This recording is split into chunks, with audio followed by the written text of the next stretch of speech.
beard so I can hide my little skinny pencil neck. And there's me. And then, yeah, all right, settle down. Just settle down. I can...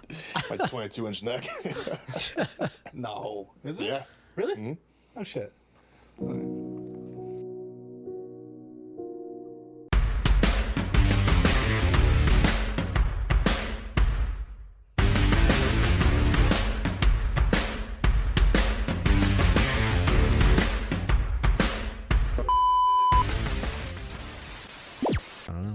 For the intro.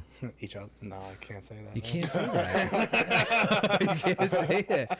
Are we recording?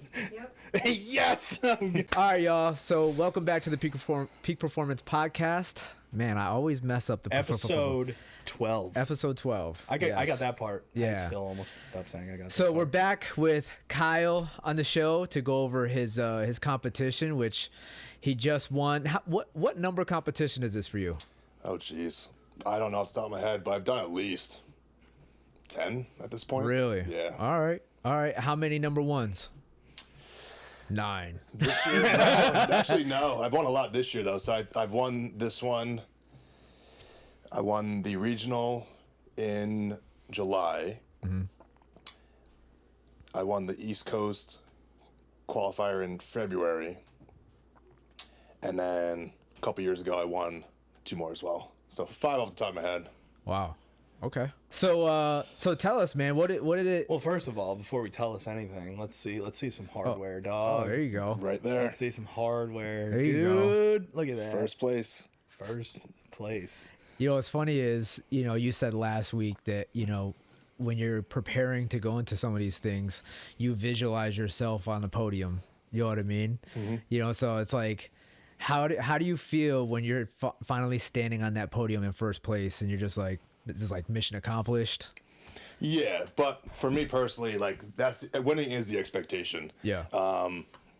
Podiuming is always nice, but like my expectation is to win the whole thing. Yeah. So how did you feel going into it? Did you have any did your prep feel any different at all? Did you feel strong going into it?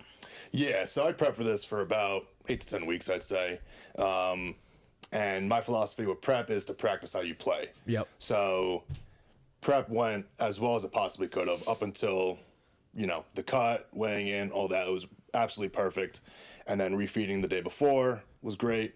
And then when I woke up the day of the contest, I felt amazing. And I knew right away, like, there's no way I'm not going to win this. Yeah.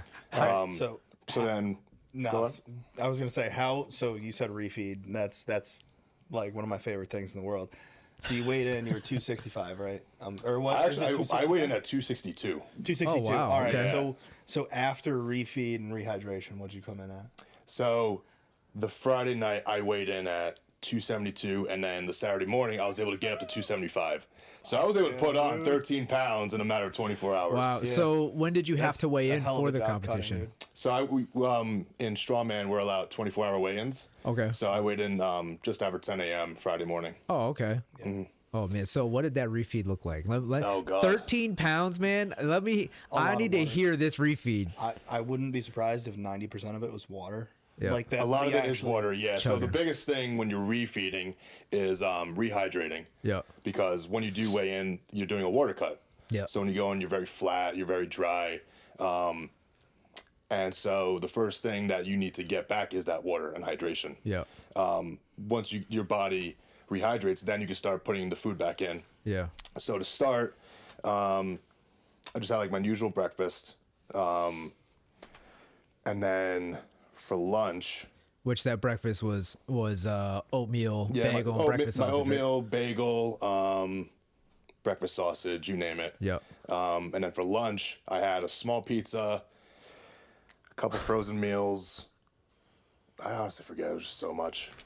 And then in between, like, I'm snacking the entire time with like cookies, Rice Krispie treats, Yep. anything I can get my hands on, really, Yeah. and fruit. Because at the same time, like, even though I'm consuming all this food, I still need to rehydrate even more. Yeah. Yep.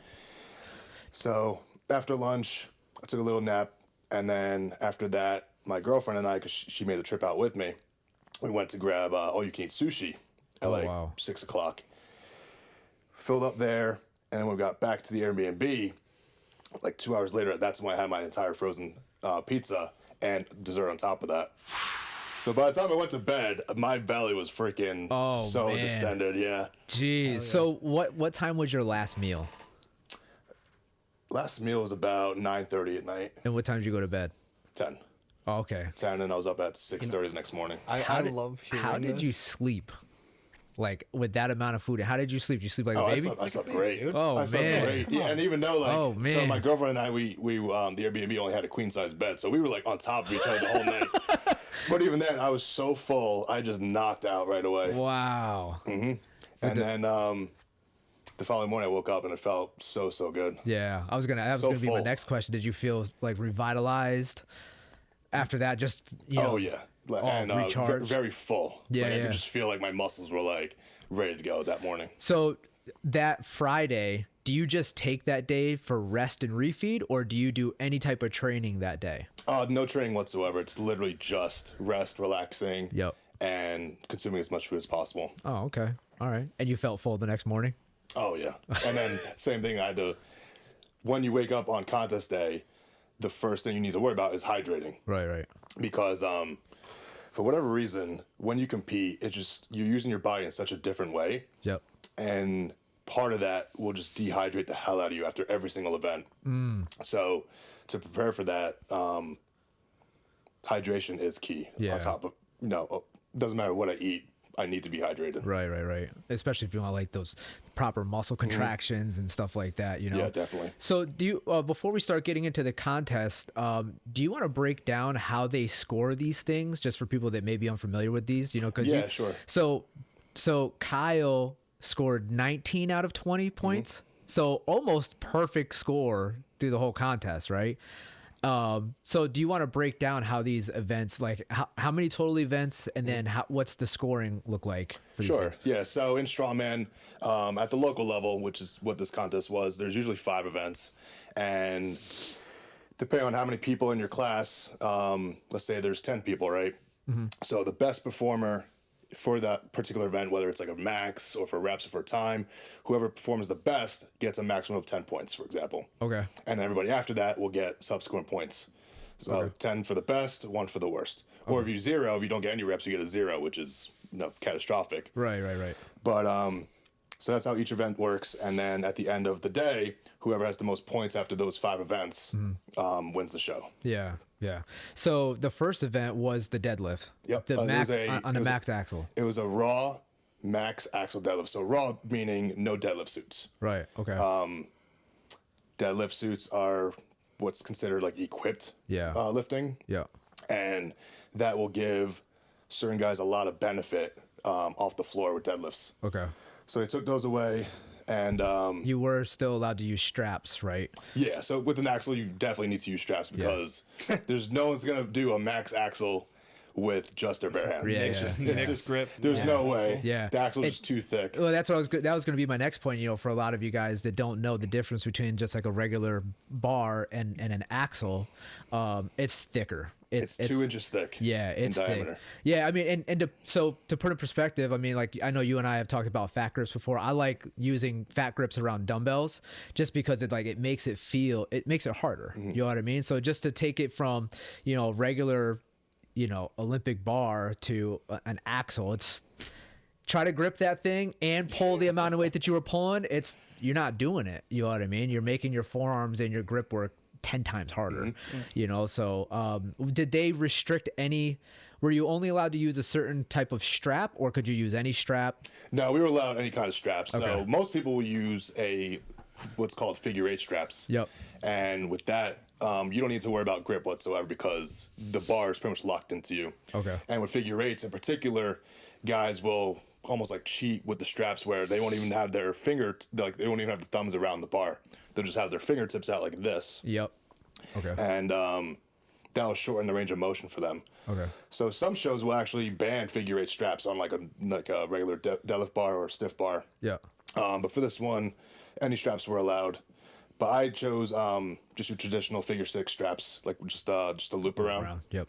Yeah, and for me, I feel like I get just a little bit better grip on the bar. I remember you used to use the figure 8s a lot. Do you still use them at all?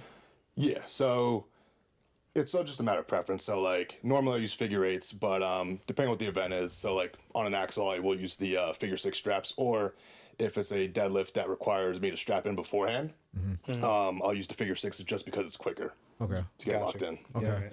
Now you said going into the competition, you were hoping one of your, I don't want to say weakest events, but like your overhead press. How did you feel going into your overhead press? So the 1 week out, I did like what I call like is the last dress rehearsal. I think I spoke about it last time I was on here. Yep. So during my last events day, I pressed 8 with more in the tank. Oh, okay. So for me personally, that was very good going into the show. With competition weight? Yes. Okay. I only prepped with competition weight the entire time, and then just added more reps as each week went on. Gotcha. And then on show day, warm-ups were just like effortless. The axle felt empty from the floor to my chest and pressing overhead. The thing felt so empty. Yeah. So you'll see when you play the clip, I pressed 9, and I definitely had way more in the tank. I had at least another 2 reps in there with 17 seconds to spare too. Yeah. But I knew 9 reps would be plenty.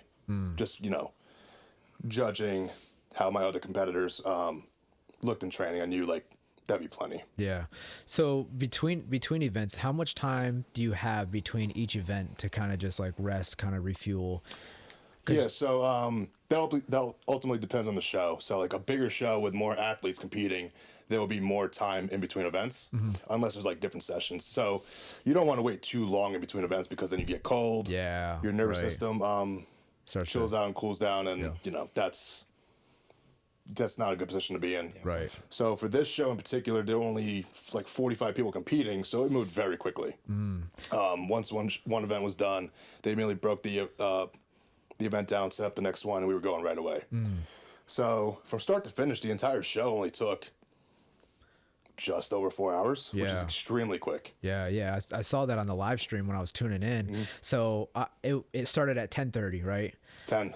At 10, okay. We were done by 2 o'clock, I think. It was until 11:30. I was like, oh shoot, Kyle's thing is on right now. So I tuned in real quick and I scrubbed all the way back to the beginning and I started watching then, and I'm I'm watching the deadlift, man, and I'll play it here in a second, but I'm just watching them just flip the card up the weight. I'm like, Kyle's not jumping in yet. No, Like, so what? I was actually after every single guy in my lane. So in my lane we had the heavyweight man, which is the 265 pounds. That was my class. And then the open super heavyweights. Everybody in my lane had already gone. They'd done all 3 attempts, and then I was still left to go. So they were like, well, what are you doing here? Like, I told them, I was like, my plan was to do 700 and then immediately jump to 800. Everybody knew that from the start. Yeah. And people were telling me like, oh, you've waited a while. It's been like 30 minutes since we started. Like, you should probably take like 650 to like warm up or whatever. I was like, fuck that. Like, I said, I'm going to do this and then this, and I'm sticking with that. Yeah. So that's why you see like, I immediately jumped to ended up with the math, ended up being 698 and then 798, which was very triggering for my OCD. Yeah, dude, me too. Just I was flip the watching. I extra- was so mad. I know. I was so mad watching it, dude. Yeah, I should have told him just like throw the extra 5 pounds on, but the rule was 20-pound jumps, and then the axle itself only weighs 68 pounds. Oh, okay. Even 70, so that's why there was that 2 pound difference. Gotcha. I would have been out there with 1 pound clips, like. There you go. I was wondering why they were doing that. I'm like, do we not like touching? Do we not like rounding up around here? So I'm gonna go ahead and play a clip, and we'll see. So before this clip, Kyle had already done 698. He already came in. He did his rep. He already did 698.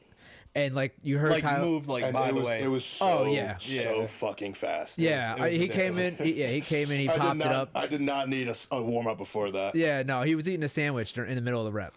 So, so like you said, you heard Kyle say they were supposed to be 20 pound increments or 20 pound increments. 20 pound jumps. So it's supposed to be from 698 and then go 20 pounds up from there. So you listen to the announcer, man. I was laughing. I'm sorry. Lane 4 went from 698 to 798. So somebody's trying to make a statement here. Probably Kyle. Yeah, I love that right there. He said, "Probably Kyle." Like here, Kyle goes again. Probably Kyle.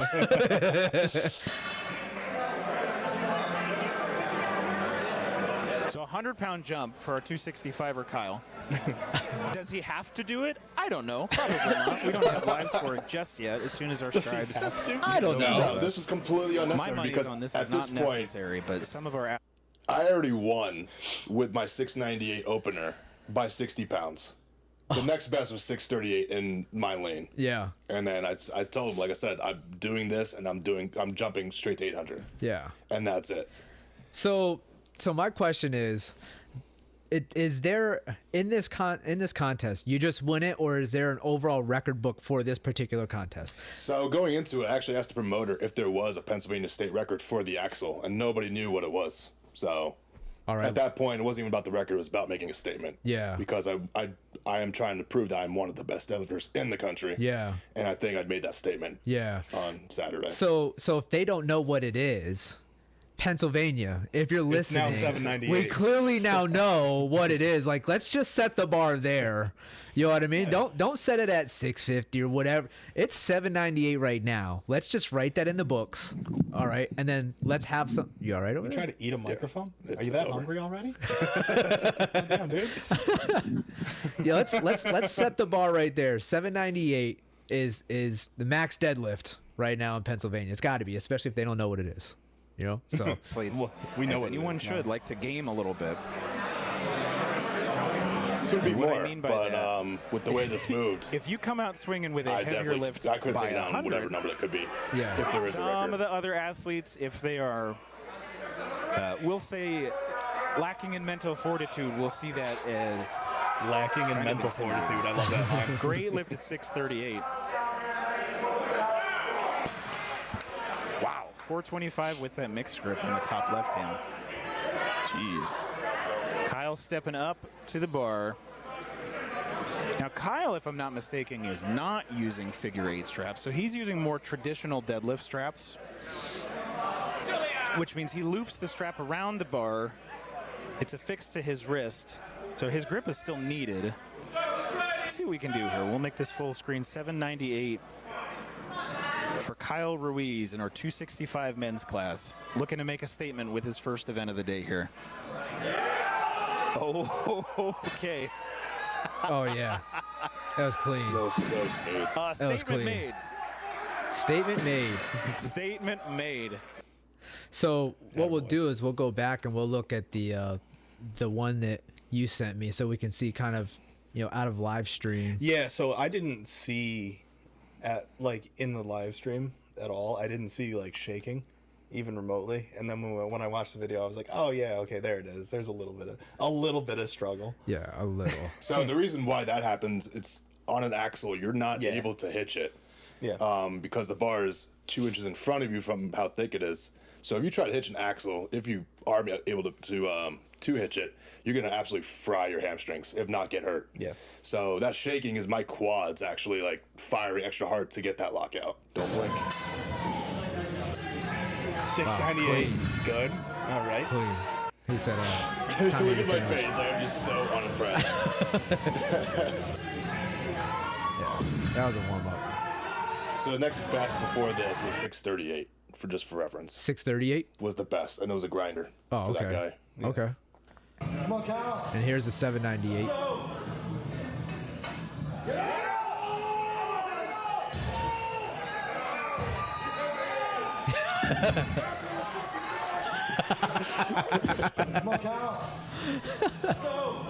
Oh, that's awesome. I miss those moments, dude. We'll get one tomorrow. Tomorrow for sure. Yeah, what you doing it tomorrow? I'm not doing it tomorrow. He's doing. So tomorrow, since I'm still peaked, I'm going to attempt 400 kilos on a deadlift bar. Are you? So 400 kilos is 881 pounds. Oh wow. So That's I and figure, that'd be your personal best, right? Yeah. yeah, by what, 25 pounds? 855 is your Yeah. current, so it'll be 25 pounds. Yeah, 25 pounds on calibrated plates too. Wow. Wow. Good luck to you, man. But thank you. Definitely got to get that on video so we can. Oh, definitely. God. yeah. Yeah. Everybody's gonna have it on video in the gym. Yeah. But with the way that 800 moved on an axle in competition, I have no doubts it should be there tomorrow Yeah, with a couple yeah. days rest, because I actually didn't feel too bad after this contest. Really? I was a little stiff Saturday night when I got home because I just competed, but also drove.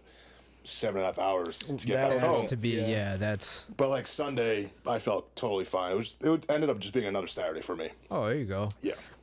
After that rep right there, do you feel like you could have dropped it and went for another? Probably not, because when you see that shaking like that, that's your CNS really Oh, yeah. firing. Yeah. So at that point, like you just want to take what you got, take the win, and go home. Yeah. Could I have done more if I didn't take that jump? I think like 8:15, 8:20 was definitely in the tank for sure.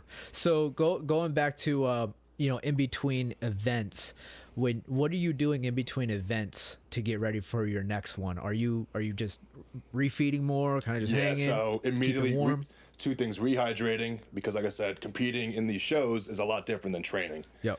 Just like the adrenaline release, and the way you push your body more than you normally would in your own gym, it really just dehydrates the hell out of you. And then it also will consume a lot of your glycogen stores in your muscles.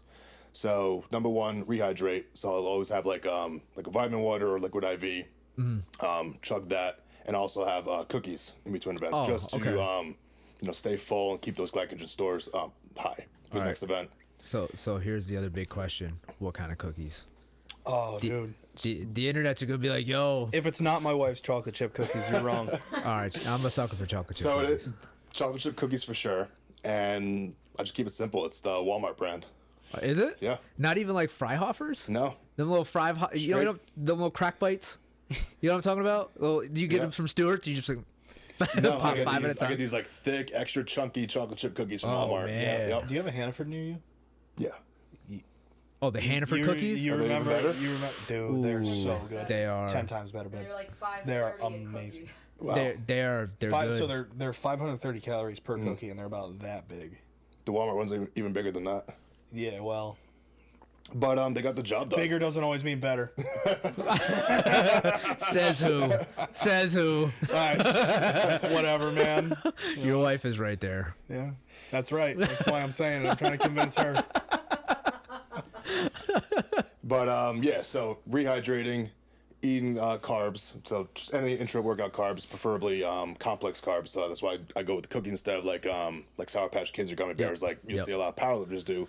And the science behind that is that it's a steady increase in glycogen instead of a sharp increase in sugar. Yep. Yeah. You don't sharply increase your blood sugar because you also have a sharp crash after Yeah. that.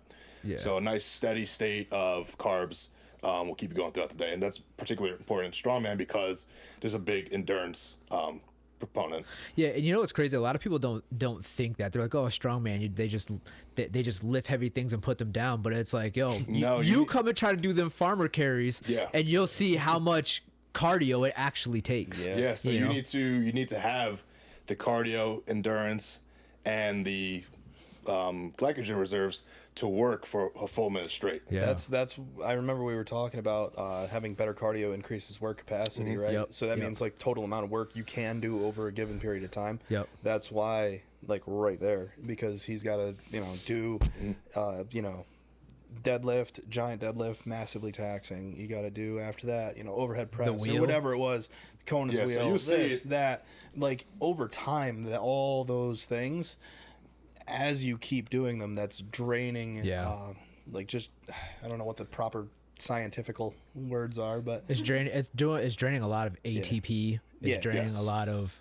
so your cardio just makes you be able to do more work over time. Yeah. And you'll see with these next 4 events that they're all endurance-based events. Yeah. To do well, you need to be able to go the full minute in each of them. Well, even that sandbag, you're not. It's not like you're sprinting or you're not going all the way across the gym. full body sprint. Do you remember? We all played football. Do you remember the Chinese fire drills? You guys ever do those? I don't know if you're allowed No. to say that. No, but that's the name of the drill. That's the name of the So whether I had a racist coach or not, but it was called the Chinese fire drill. It was literally running back and forth 10 yards at a rip, just 10, 10, Yeah. 10, and it would gas you out because of how many you would do, right? So watching, you doing the sandbags, you're exerting yourself, getting it up over the bar, running over real quick, and you start to see a lot of guys just start to slow down. You know what I mean? So that alone, for anybody that says that strongman is an endurance sport, it's like, yo, you try to do all that. You know what I mean? Because you're not just carrying your own body weight. You are carrying heavy weight while in motion. You know what I mean? Have somebody carry up multiple bags of groceries. That alone, people are like, you know what I'm saying? Yeah. So, yeah, let's take a look at, since we're talking about the sandbags, let's take a look at the sandbags. That's the last event, right? Fourth The event. fourth, yeah. So the next event will be the overhead press. So you, all Let's right. just go in order. go in order? Overhead press. Okay. Yeah, All right. yeah. Going in order makes sense. All right. Yeah, since this is the one we were concerned about anyway. Yeah. The So, overhead press. yep. So let's take a look. Sand it. Dude, first of all, pause that for a second. Yep. So, I don't think a lot of people understand how absolutely stupid and impressive that is. Yeah. To just take 268 pounds Yeah. directly from the floor and just toss it up onto your chest. I know. Like, people don't understand No. how... That's not even a clean. That's just No. like a... there's not even a technical term for that lift. It's No. just you just I just gripped and ripped it. Yeah, and a lot of people in this move, they make it a multi move. You know, they'll bring it up, and then they'll, you know what Yeah. I'm saying? Yeah, so what a lot of people do is what's called a Continental. continental clean. Yeah. And that's when when it gets really heavy, you need to do this. People will either clean it to their belly or their belt, and then from there, then they'll flick it up to their chest. Yeah. With this, the weight was light enough that my grip was able to... The weight was what? It was light enough. It was light enough for me to just be able to grip it and then get it to my chest without having to take the extra step, Yeah. because the continental clean is actually very taxing. Yeah. If you don't have to do it, you should not do it. Right. Well, especially because you got to hold it there for a second, and then right. Yep. And then in this event in particular, as soon as you start, part of the clean is still part of like your time. Yeah. So if you're taking an extra step, you're burning time. Okay. So me being able to one motion it to my chest saved at least 5 seconds. So I didn't get a chance to watch this whole event right here. You want to break down this event? So it's timed, Yep. right? How much time do you have? Is it how many reps you can get in a certain amount of time? Yeah. So the winner is whoever gets the most reps in 60 seconds. Oh, okay. And how many did you end up doing? So I ended up doing 9, and I called it there because I was very confident nobody else would come close to that. And I definitely had more in the tank, and I still had 17 seconds to spare. Oh, okay. And did they keep it at this weight? Like I said, I didn't get a chance to watch it. Did they keep it at the 268, or did they? For my weight class in particular, yeah. And then the open heavyweights had to do 298. Oh, okay. All right, so let's check. How do you this think you out. would have done with 298? Probably not as many reps. I probably would have gotten like 6 or 7 reps. But I would have trained for that either way. Like I would have been I would have been prepared the same way as if I still had the 268, for example. Yeah. Well, I think last time when you were on, you said your max overhead press was what, 325 or 350, something like that. So the actual press is Oh, well, that was on 385. That was on a log, though. I think you were saying. No, right? No, my best overhead in general was an axle, but it was out of the rack, so there was no clean involved. Oh, okay. That was also when I was 55 pounds heavier, which does make a difference. Gotcha. Yep. But at this body weight, I think my best was like 360, 370. Gotcha. Again, out of the rack though. Gotcha. From the floor, my best axle from the floor, I think, was 320 or 330. Okay. But again, Gotcha. that was a long time ago. That's what it was. But you said something about a log overhead. What was it? Was that? That was 325. Yeah. Gotcha. Okay. I knew I heard something like that.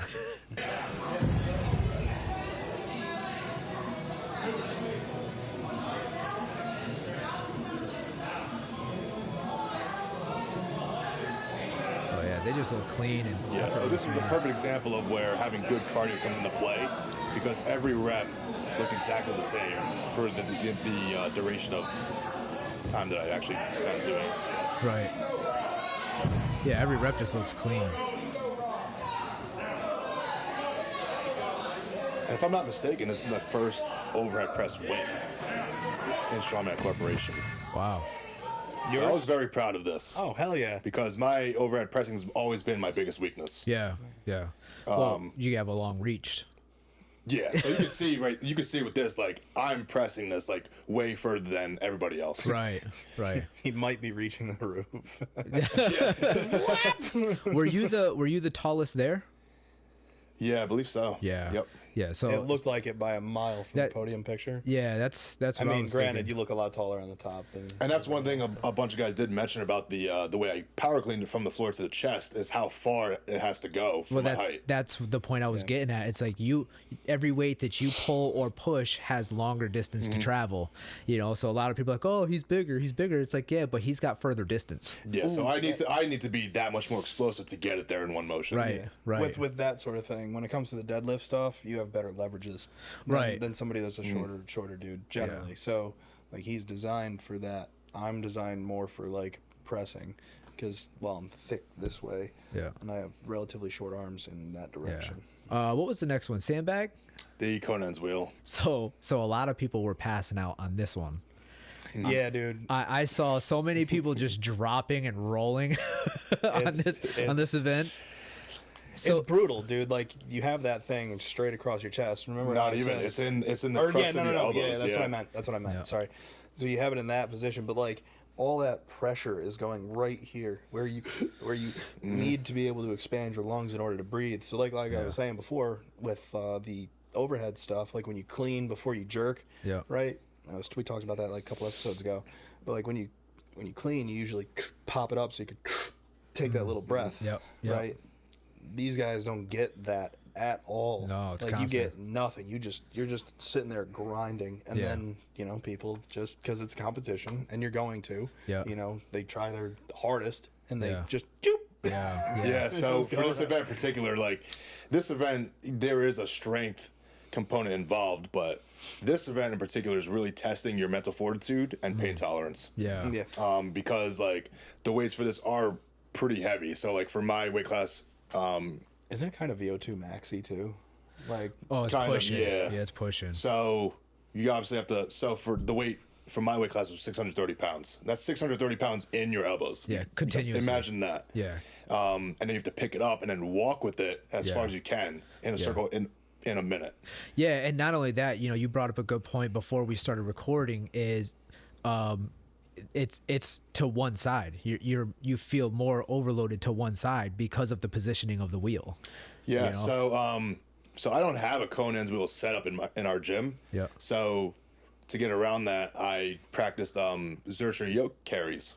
So I set up the yoke at the same height as it would be in the competition, and then carried it just back and forth on the turf at our gym. But that doesn't simulate going around in a circle. So on the day, so with that, it's harder to actually have the weight in your arms because the weight's right on top of you. Right. Whereas here, it's like it's attached to an arm, and then the arm kind of gives you like a little bit of a spring and takes kind of the load off. Yep. But once you get going with the actual implement, you're putting, depending which direction you're walking in, it's putting like 75% of the load on that one side, on that Right. one leg. Right. And that's why I learned very quickly going into this that like when the direction I was going in, it put a ton of pressure on my left leg. Do you get to that's what I pick was what about to direction say. you're going? For this, we did. I don't know why I just... Idiot. I was gonna say, man, dominant, right arm dominant. No, for this one, I decided to go left leg dominant. It just was what felt comfortable during warm-ups. Okay. Okay. And then, Makes sense. Really, that's the shitty. Man. so I ended up carrying this for 180 feet and change, which was good for second place. Right. Like I said, I've only done a Conan's wheel one other time, and it was like 10 years ago in my first ever show as a novice. So this was a really good performance. It proved that like my programming for this did work. Yeah. Well, and going back to the to the endurance part, you were talking VO2 max. You're pushing yourself to the limits with this thing. Do you want to break down kind of how this event is scored? You get, it's also timed, and how many rotations you get? It's for distance. So whoever goes the furthest, the furthest in the circle, Okay. Wins. All right, and no time. You just keep going until you drop. So you have there's a 60-second time limit. Okay. Ben, if you're going the full 60 seconds in this, like good for you. But it never happens. It never happens. Imagine holding your breath with 600 pounds for 60 seconds. Yeah, right. Well, you're not right. holding your breath, but like when you're carrying it, you want to look up and back to like get like short, shallow breaths in to keep that oxygen going. If you don't breathe, you're gonna pass out and go right down. Yeah. That's what happens towards the end when like these guys are pushing their limits, and they go until they pass out. Yeah. That's why they'll like collapse. So once you they're think they mainly because they don't have their breathing down, they're collapsing? I think at this. So I didn't see anyone like collapse after a short amount of time, but like when you're going max distance, like you're pushing your body to that limit, and these guys will go until they collapse. Yeah. I know. I saw a couple guys roll. I was like, whoa. I was like, dang. It's like kind of a common occurrence almost at strongman shows, would you say so? For sure, People going down? especially with these max distance events. Yeah. Like I said, you're going until you reach your limit. Yeah. And a lot of those numbers, like the guys that passed out, a lot of them were in the lighter weight classes. They carried I think like 200 plus feet, which is insane. Wow. Some of them even went like 4 rotations. What was the weight for that class? For my class in particular, Well, for you're saying the lighter weights, they were at going least to 500 or something. Oh, okay. Yeah, it's usually heavy. Okay. Especially this promoter likes a heavy Conan's wheel, so yeah, it was heavy for every class. So mine was 630 pounds, and then the open heavyweights had to do like 680 or 690. Oh wow. I thought for some reason I thought you were in the top class. I didn't even see the other guys go. Yeah, I think I was just fast forwarded through those. So did I. That's probably why I didn't see him. I was like, oh well, Kyle's not on. Let me scrub. So how many rotations did you get? I ended up doing 3 and change, which I was very happy with and surprised with, because in the moment, it feels like you're going a lot shorter of a distance than you actually are, because it sucks that bad. You feel like, oh, I'm not doing well right now, because that's how it feels in the moment. I think the head back looks hilarious. I know it's a tactical thing and it's actually how to do it, but I just think it kind of looks funny. You look like, you ever play like Pikmin when you were a kid? I haven't. No, dude. Oh, you look like one of those little on. things just running around, dude. Hold on, let's look at that. It don't even look like you actually dropped it. It looked like it got stuck. So I dropped it because my arms ended up fatiguing and it was slipping down. I couldn't squeeze it in anymore. So it wasn't the matter of you were getting tired. It was like it was just weighing straight down up on that bicep arm. fatigue. Yeah, it slipped out. Yeah, bicep fatigue, it slipped out. And Did you use any chalk for it? Oh, that's I'm going to be my assuming next chalk question. is Yeah, shit. so I put a lot of liquid chalk on my elbows to keep it. Are you allowed to use any wraps for that Yeah, part? so the promoter in the rules said that elbow sleeves are allowed, but that's any kind of moving event. When they say elbow sleeves are allowed, that's a trap. That's a pitfall. Because these people that use the elbow sleeves, they use it just because it's hurting their arms. Right. But when you use that, not only is it putting the weight out in front of you more, so you really have to squeeze it even harder. It's Cutting circulation? no, not that. The sleeves will make it slick. Oh, okay. And I also, gotcha. you have to remember what the point of an elbow sleeve is. The point of an elbow sleeve is to straighten your arm. And if you're gonna try to walk around with straight arms like this, like, Well, I wasn't even thinking, just like the sleeve, but maybe even just like some type of little like a loose wrap around just to carry it, you know what I mean? Yeah, but even then, like, you run the risk of like the wrap like getting crumpled up and ultimately makes being it- a makes it distraction. slippery. Gotcha. Yeah. Gotcha. Okay. So your best bet is to just chalk up and bear the pain Yeah. with any kind of moving event like this. Yeah. Dude, I feel like you could have got another rotation in. It I don't know, it didn't even look like you were fatiguing. You look at it again, it's like the weight got caught on the floor. You know what I mean? Like I definitely was fatiguing. If not in the arm, definitely in my legs. Because when I got done with this and I sat down, my legs were so pumped up, especially my left one. Yeah. I was worried for the next couple events. I was like I know I trained for it with the Zercher carries with the yoke. Yep. But it's still different actually doing it and going the full distance in competition. Yeah. How'd you try to get rid of that pump? Would you just like walk around for a little bit or something? Yeah, so I sat down for like 5 minutes, let it go, and then I started walking around, went back to my gym bag, got my stuff, and that's when I started to rehydrate and have more Hammer the cookies cookies. because an event like this will absolutely drain your glycogen stores. Yeah. Well, yeah, you can see it. You can see it for sure. Yep. What's the next event we got? We got So the next event's the sandbag. sandbag. Have you ever hit a glycogen wall before? What's I that? know we talked about this the other day. Yeah, we did. But like, it's usually something that happens for endurance athletes, like triathlon guys and stuff like that. Like you'll just be like pedaling away on your bicycle, and the next thing you know, you're just like you go to press pedal and nothing happens. And like you your just body drop. just kind of stops. And you have to like right then and there. There's a reason like those little biking Yeah, there's a shirts little block. have a little thing back here, because you can reach back there. You got a granola bar. You just get that thing in you real quick. and then replenishes your leg because you can like make it home. But that's so never have you experienced like straight up muscle, almost basically failure. Like, and I don't have. mean, not like muscular. It's a different feeling than like muscular failure, right? Because everybody's like done dumbbells or whatever until they've failed. Yeah. It's not that like because you rest a couple minutes and then you can do more. This is if you don't eat within the next couple minutes, you won't be able to do more. Period. End So of story. actually, I think I know what you're talking about. So this is like is like what will cause guys to black out, right? You Depending on what they're doing. depending on what you're doing, kind of yeah. It's almost like So- severe hypoglycemia. Yeah. So Yeah. a couple Yeah. years ago, Yeah. I actually did a team contest just for fun. Oh, that's right. Is that when you? And then, so I was the only heavyweight on the team. There should have been 2 heavyweights. So I ended up doing every event. It was a super heavy show. It was a fun show, but it was like one of the heaviest shows I've ever done. And one of that was at Max Assistant Sandbag Carry. And at the time, like, I had never really done one. So, like, I didn't really train it either. But it was like the second to last event, and I was not like I was not like rehydrating or consuming anything but in between events just because it was for fun. I just treated it like a normal Saturday. And I carried this sandbag like maybe 40 feet, and the lights go out. My legs are just, I drop it. I'm freaking shaking everywhere. I almost go down. It was a disaster. You ever seen like? So he looked like if you just rounded out the bottom of a bowling pin. You know what I mean? And just kind of like slide the top of it. He was just going all over the place, dude. It was fun. It was hilarious to watch. I do remember, dude. I remember you sent that to me. I was laughing my ass off, man. So we got the sandbags right here. What draining this event is on folks. After that 60 seconds, I mean, walking's hard, breathing's hard. Just a brutal event.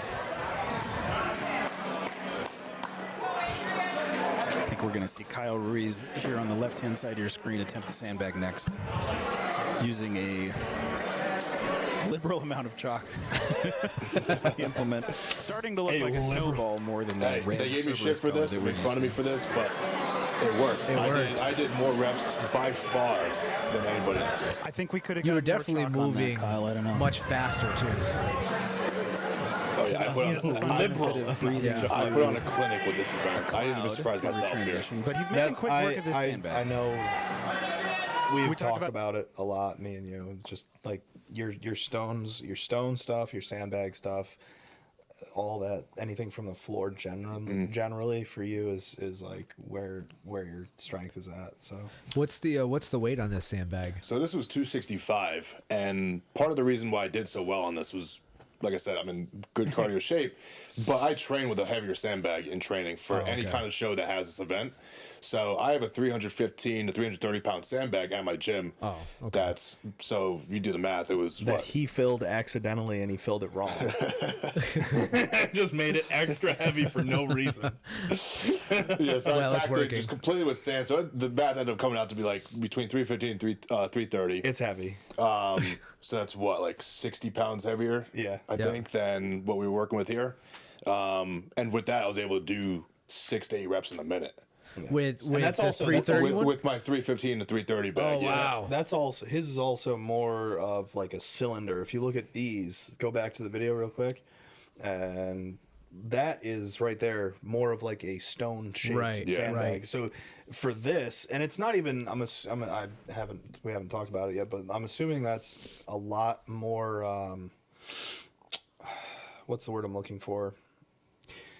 Well, it's more stone like. So it's obviously easier to grip than a big cylinder. Big cylinder would be. And it's not like it's awkward, because a cylinder, it's you pick it up and it's going to be a little bit more top heavy. Yeah, so for depending on this, how you like I pick was it up.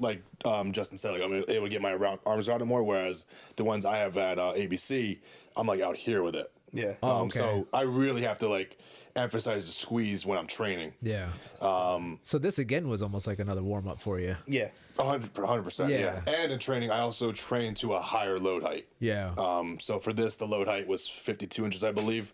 And in training, I'll do at least 56. Oh, okay. Yeah. So you were definitely overtrained for this. You're giving everybody the secret sauce right now. yeah, dude. you let out all your secrets, man. Cycle time at the beginning. So transitioning between finishing a rep and starting the next one is sometimes an overlooked component of strongman. But if you're looking at Kyle specifically, I mean, this is a good example these of are all, like, he's starting the rep, pretty cleaning it over the technically bar. perfect, As soon too. as he Yeah. gets it over the bar, he's starting his transition to the other side of the bell to position himself for the next rep. Yeah, so like the commentator said, like a big part is the transition and efficiency. So the less time you take in between reps, you'll be able to, you can squeeze another one or two, which Right. at the end of the day, like that could make the difference between making a podium or not, or winning the show or not. Right. So that also comes down to preparedness and conditioning. Yeah. Yeah, these commentators, man, they were trying to get after it. I don't know if you guys caught it in the beginning. They're like, well, not only does Kyle have to put it over the bar, but he has to suck in a huge dust cloud of chalk. which I did, and I played off really well. just inhaling all that. Because after that first rep, all that chalk came off the bag. It was like a smoke screen in my face. Oh, Yeah, man. your South American came out of you. Yeah. But again, I do that in training, so I was already used to Levels, that. it is just I gonna knew that was be going to a happen. 5 rep, 7 rep. That kind of point spread. But at the highest levels of this, every fraction of seconds counts here. So if you minimize the time spent between reps. So what did you end up getting maximize, total obviously, the time you reps can on spend this? doing reps. 11 reps. 11 reps in 60 more. seconds? And then the next best in my class was 7. Oh, wow. And even 7 was very impressive. For sure. And what was the next event after this? It was the farmer's carries, right? Yeah, so the 5th and last event was the farmer's carry for max distance. And how did you feel going into the farmer's carry after all the events? So at this point, I already won the show. Yeah. So I went into this with, was it 15 points? Yeah, because I won the farmers to get 19. So I had 15, and then how the math worked with the other 3 guys, there was no way that the second place guy was able to catch up to me. So I didn't even have to do the last event. Oh, you could have just sat down and ate cookies. Yeah, exactly. But, like I said, I want to make a statement, and my goal was to have pretty much a perfect show. Right, and right. I did, minus the Conan's wheel. So so the Conan's wheel is what got you you didn't get the 1 point for the Conan's wheel. Yeah, so I ended up coming second place. I carried it for 183 feet, and then the next guy that beat me took it like maybe 5 or 6 more feet, and he beat me purely on experience. Right. He's done it like 5 times this year in different shows. Right. So he knew exactly what to do, and he went after me, so he knew exactly where he had to go. Yeah, that's the thing. That throws me off because aren't most shows, at least most of the bigger ones, right? Whoever comes first in the last event. Yeah, so the previous they'll reorder athletes based on prior event performance for the most part at these bigger shows. But the local show, it's based on order of signups. Okay. So if you sign up first, you get the advantage of going last. Okay. So why do they reorder the athletes like that? It's the reward performance. Okay, Yeah. I gotcha. Yeah, because I mean, think about it, right? If you're going last in any given event, Yep. you're gonna know what number you need to hit in order to, beat everybody else in Right. that event. So what that prevents is like, if you go first, let's say you're the strongest guy there and you go first, you're gonna blow your CNS out, Right. trying to get the highest number that you can get. Whereas Yeah. the last guy, he'd be like, he could have more in the tank, see that you did 9. He's like, Yeah. oh, okay, I know I need to do 10 to win, Yeah. but I have like 15 or 20 in the tank. So Right. I'm only going to do 10 Right. to win the event Right. and spare as much energy and For the CNS next fatigue events. as I possibly can. Gotcha. Yeah, Right. makes sense. Here we go. All right. Are we going to preface this with a... You want to apologize beforehand? Yeah. Let's For what?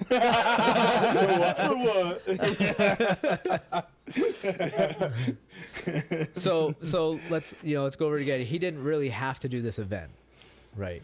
But you kind of blew this event out of the water anyways. You know.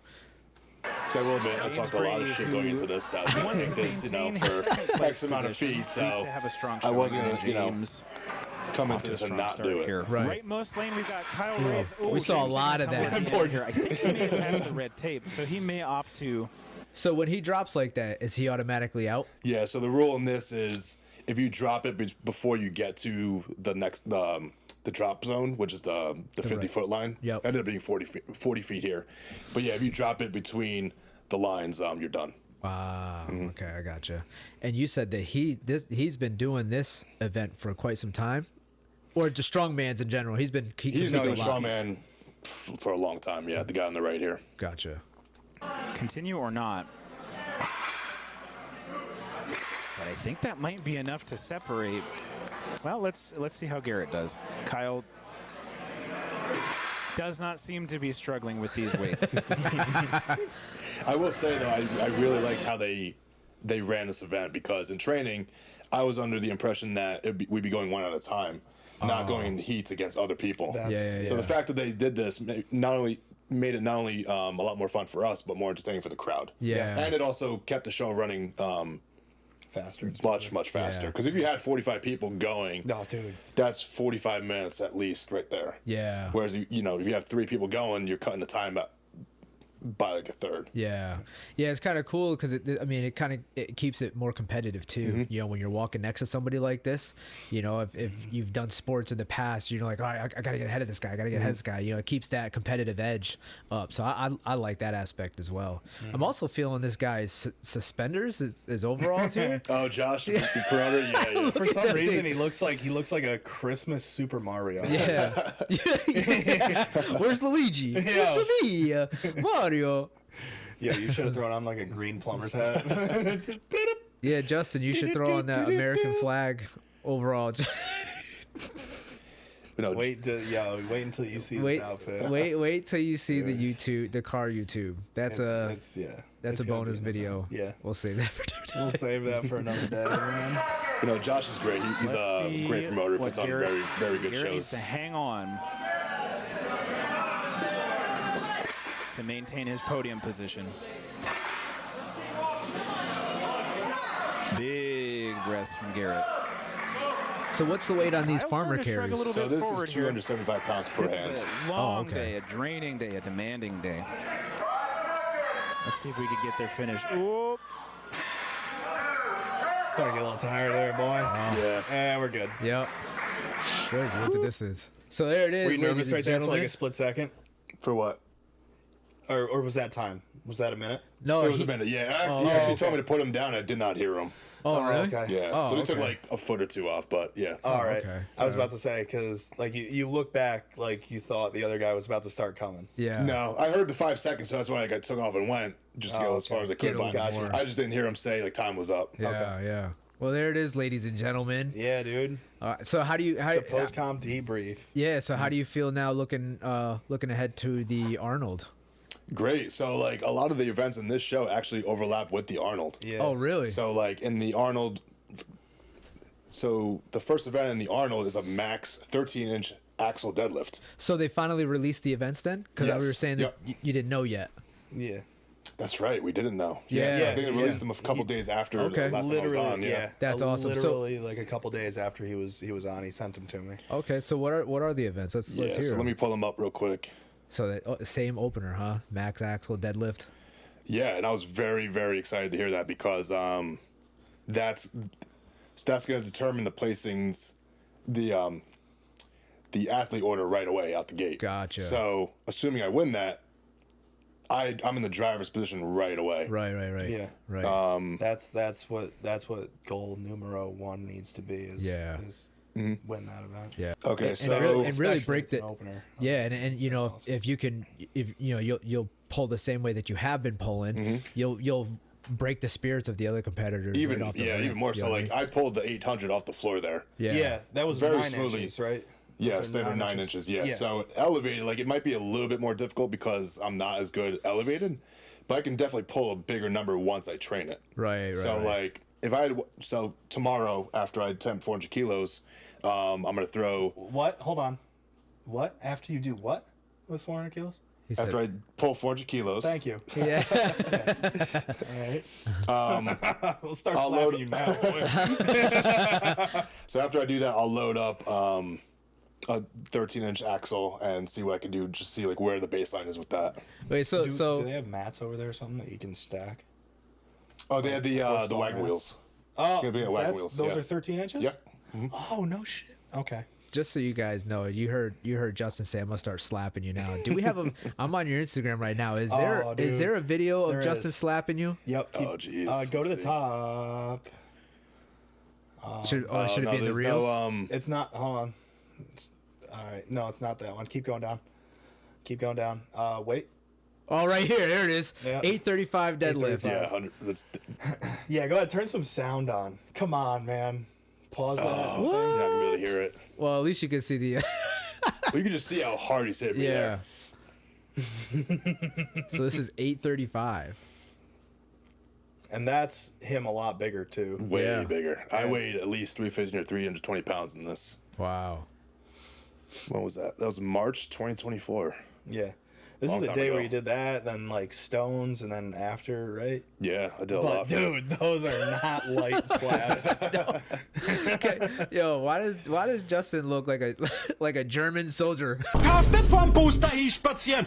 When you're yelling at him and slapping him, it just look. I could picture you yelling something in German. All right. Eid Schwein. All right. All right. I guess maybe I'm yelling at you in German tomorrow, dog. Oh man. So let's hear the Arnold. Yeah, so in the prelims on day one, there's the max 13-inch axle. After that, there's a press medley, and this is going to be my worst event by far. So it's a circus dumbbell log. So do you know the weights and whatnot? We don't know the weights yet. Okay. But starting this weekend, I'm just going to really start dialing in the technique for both. When they say medleys, is that you're just jumping back and forth between the two for a minute? Or is that So from what it looks like, it's going to be like a ladder. okay. So it's going to be like ascending weight with each. So we'll do one then dumbbell, quickest time. jump to a log, and then jump to a heavier dumbbell, and then to a heavier log. Okay, yeah, that makes. So that's event 2. Event 3 in the prelims is a frame carry for time. So we're already set with that because I've been doing a shit ton of grip the past 6 months now. Okay. And then the final event in the prelims is an arm over arm sled pull. And I'm very excited. You've done well with those in the Yeah, past. so at regionals, we actually had to do a Zamboni arm over arm pull. And I won that with like 26 seconds. Oh wow. I pulled a 10,000 pound Zamboni 50 feet, I think at least it was. Oh wow. So came second place in that. Next guy beat me by like half a second. And that just comes down to grip and upper back strength. So I'm already in shape for the most part for these prelims. So that's prelims. When do you know like the main event? So we also have the final events. There's 3 events in the finals on day 2. Yeah. So the first event is an axle ambulance tire clean and press for reps. So it's just a axle tire clean and press. Oh hell yeah. I'm not sure we have to clean every rep or if we could just press away like we did in this show. But either way, like I'm already ready for that. Right. Right. The only thing I would have to really dial down is if it is a heavy axle, I would have to do the continental clean. Gotcha. I don't think like if it's a 300 plus axle, I'm not gonna have the grip strength Right. to power clean it like 5+ times in a minute. It's just not gonna happen. Yeah. So when is the date for that show? You said it's So it's always the first weekend of March, and I believe this year it's March 7th through 9th Okay. for the whole weekend. So what's your training gonna look like from here till top then? secret. Does it change at all? Yeah, so since this is a 2-day show, I'm going to treat it as such, Okay. except for the deadlift. The deadlift I just keep exclusive for deadlift days. Yeah.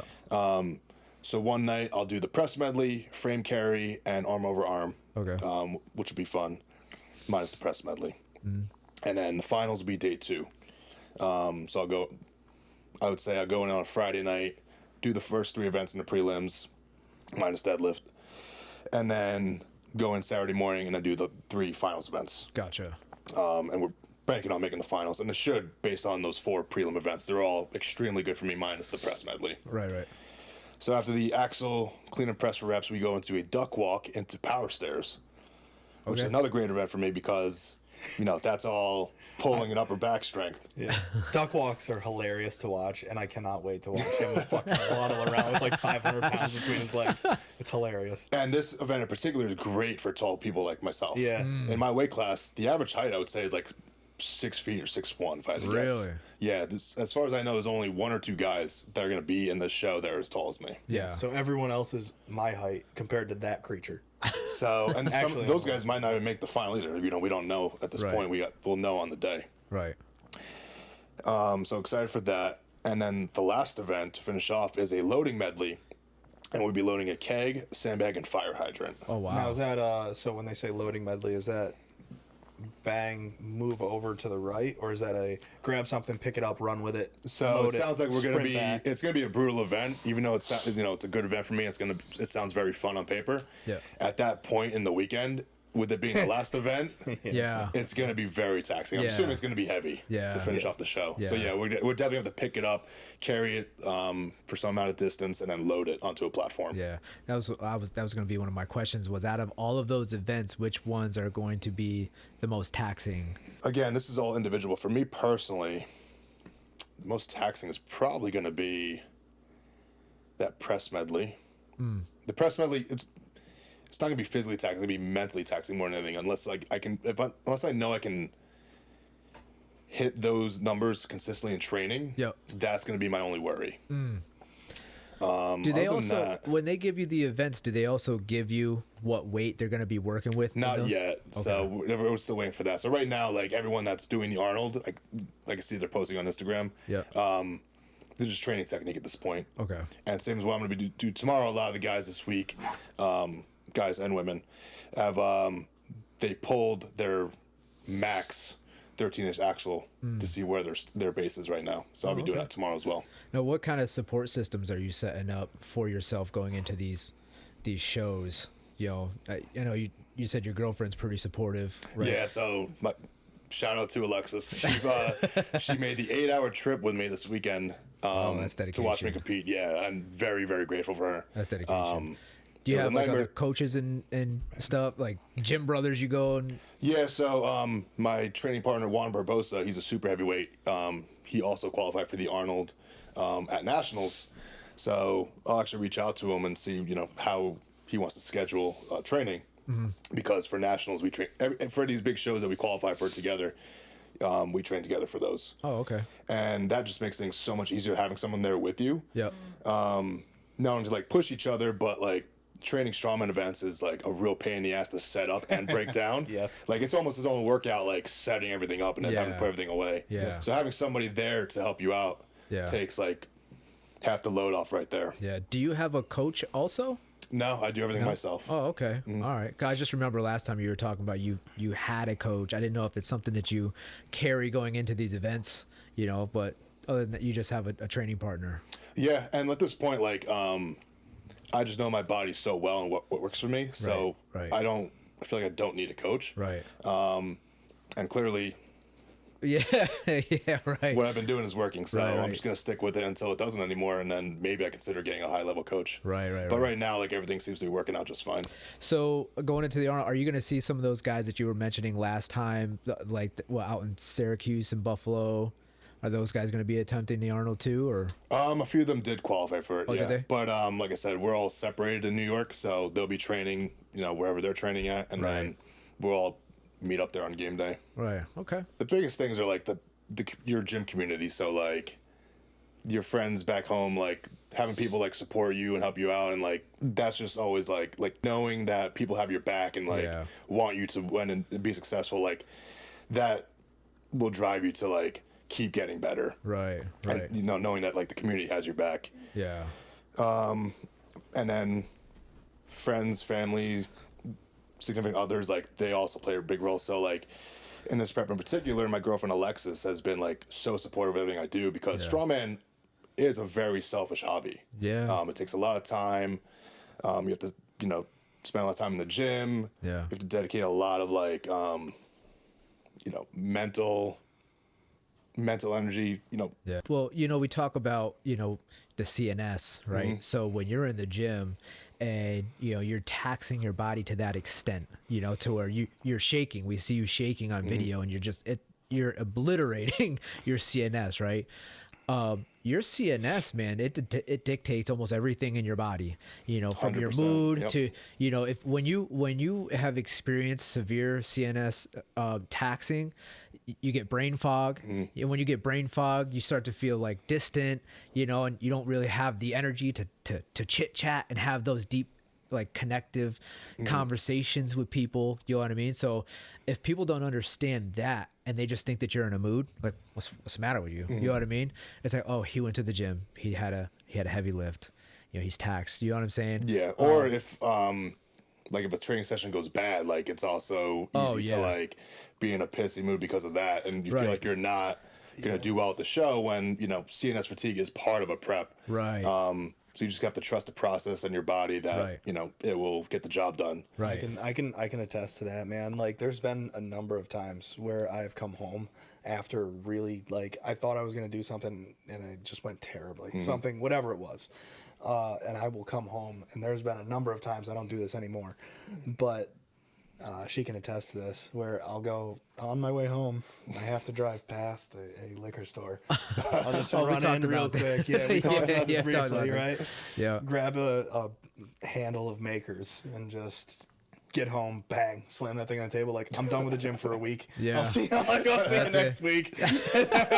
just throw a man fit. Yeah, you're throwing a man fit. Not the thing to do. Not the thing to do. That is not recommended, ladies and gentlemen of the internet. Yeah. But yeah, it can, especially if it's something you care about, like you're really deeply involved with it and you care about it a lot. So naturally, if you're not performing at the thing you care about, it's gonna start to. It can. I'm not going to say it's going to, because that kind of puts it in a negative frame, right? Primes you to be in that negative frame, but it can be quite depressing. Yeah, really. Yeah. Even all the way down to things like meal prepping, man. You know what I mean? I'm thankful, even for Monica. Yeah, me too. Yeah, we talked about that before before recording it. Just being able to. Your support system saying, hey, I prepped your meals for you. You're ready to go for the next 3 days or whatever. You know what I mean? That's huge alone, because that takes a lot of time. We all know, so, smooches, so that wasn't for you, internet. That was for her. So yeah, support systems, man. It's a big thing. Yeah. And a big thing in any strength sport, like I said, I have my girlfriend Alexis. So at the show, she was very surprised to see that 95% of the people in the crowd were the wives and girlfriends of the other competitors. So they were bonding over what goes into this. Yeah. Because now they all understand what trauma bonding. They all understand what it takes to date a strongman. Yeah. So yeah, I'll give a shout out to her, because she's been so supportive this entire, since I met her. Yeah. I've been prepping since I met her. Yeah. For the show. And she's been my ride or die with it the whole time. And that's then, awesome. like I said, she made the 8-hour drive to Pennsylvania. And I said, that was a nightmare of a drive, because obviously it was super long. And we tried to avoid all the snow that was going on. Oh, that's right. This past weekend. So that's right. The GPS said, if you take this route through Pennsylvania, you'll avoid severe weather. So we did that, and we didn't avoid any severe weather. So so ended up being a longer ride with the snow through the backwoods of Pennsylvania. Bro, you have all-wheel drive. No, we took her car. Oh, yeah, idiot. She wanted to. Don't say that. Cut that out. No, I was talking about you. I wasn't talking about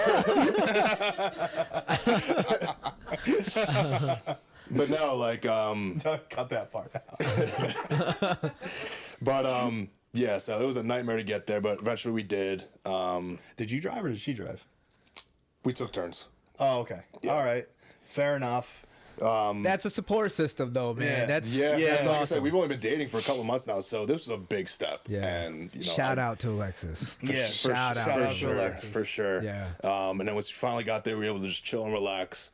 After I weighed in on Friday, we just spent the whole day relaxing, and that's cool. She really helped keep my mind in a really good headspace. That's cool. That's cool. So then when I woke up Saturday morning, I was ready to go. All I had on my mind was we're gonna win this shit. Yeah. I'm gonna go out, put on a show for her in the crowd, and it was just so easy to do that because my mind was so clear, so ready to go and focused. Yeah, that's awesome. So when we talk about strongman, what does it actually mean to be strong?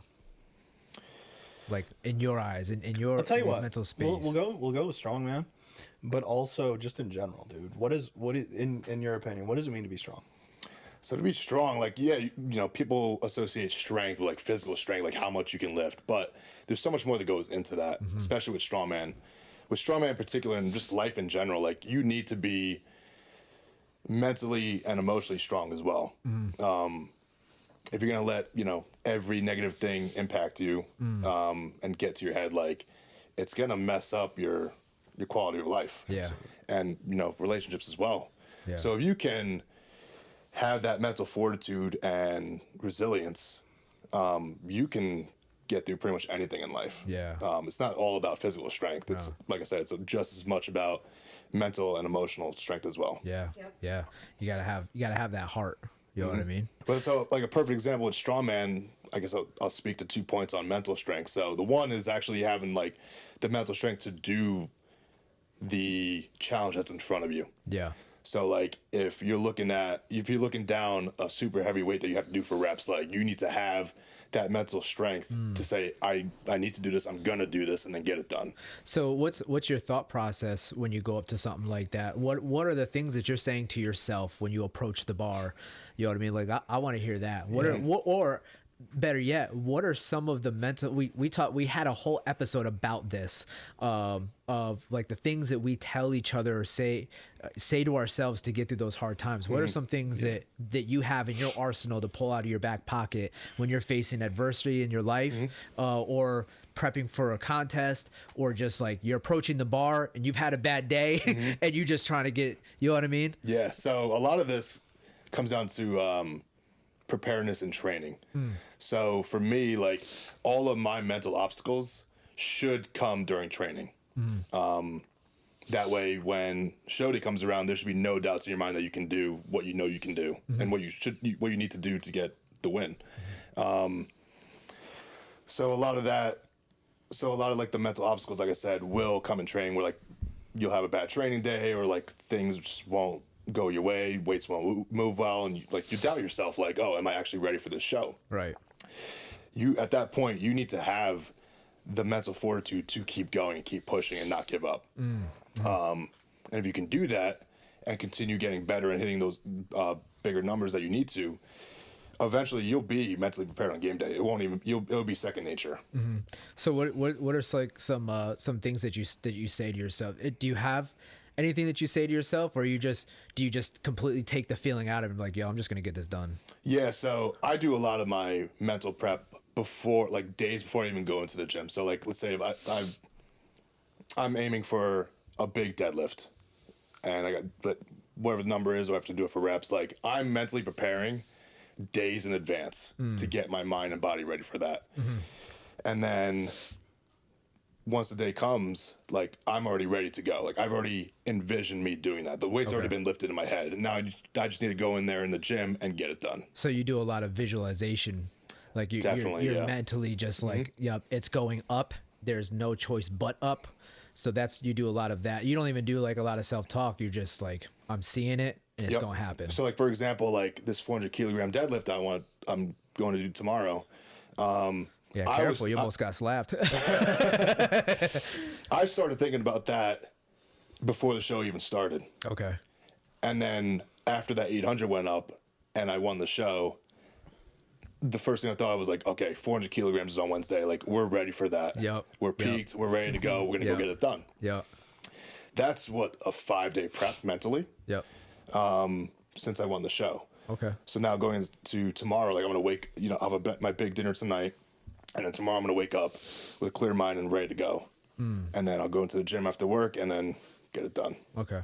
So one thing that that I feel like people see a lot in strongman, right, is they look at these men and they say, wow, these are some strong men, right? Like they can't be broken, right? But we all know that each one of us has a weak point that we feel like we need to work on. What do you feel like, you have a massive deadlift, right? What do you feel like you're like, I need to work on this more? Like this is my weak point. Or maybe it's a weak point that you don't want anybody to know, but you've been working on, you know what I'm saying? What is it that you feel like you need to work on to be complete as a whole? So Justin's freaking grinning over here because we already discussed this many times. So my biggest weakness, despite what you saw before, is my overhead pressing. Okay. It's actually why I came 7th at nationals, is because I lost all my points on the 2 overhead events. So it's something I've been working on the past few years to get better at, and it has come a long way. But now it's getting to the point where it's like, okay, I lost enough points at a major show that like it's I really need to dial this down, because once that's cleared up, we're good. Like, we are super dangerous. Yeah. Do you feel like it?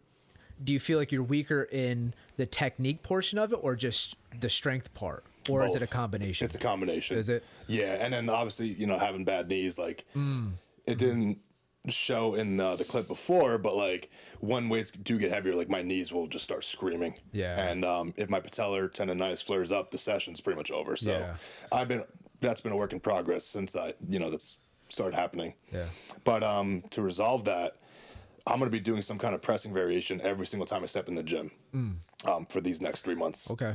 And All see, if my pressing does go up, and we'll see So how the that's- medley goes for the Arnold. So that's doing that. That's 4 times a week, pretty much. You're pressing. 4 presses. Wow. So, what does your training look like for that? Have you put that together yet? Are you doing like, all right, start off reps and then go for singles and then deload? Once I'm done with this deadlift tomorrow, I'll really start visualizing a game plan. Yep. Like I said, I'll probably do like the three prelim events Friday night, and then do the final events on Saturday morning.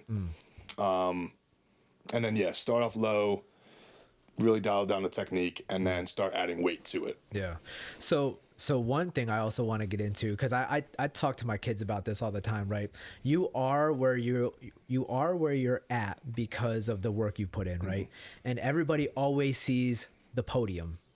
How many times have you failed on things over and over? Or let's talk about like what's your biggest failure that you kept working at until you got it? Like, what's that one thing where you're like, man, I failed at this thing so many times and then I finally got it?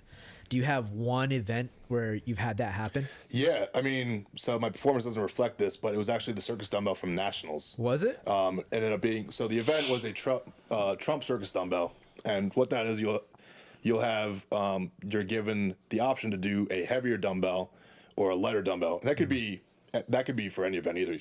You could have heavier deadlift, lighter deadlift. So for this, we were given the option to do either a heavier deadlift, not deadlift, dumbbell, or a lighter dumbbell for reps. Yeah.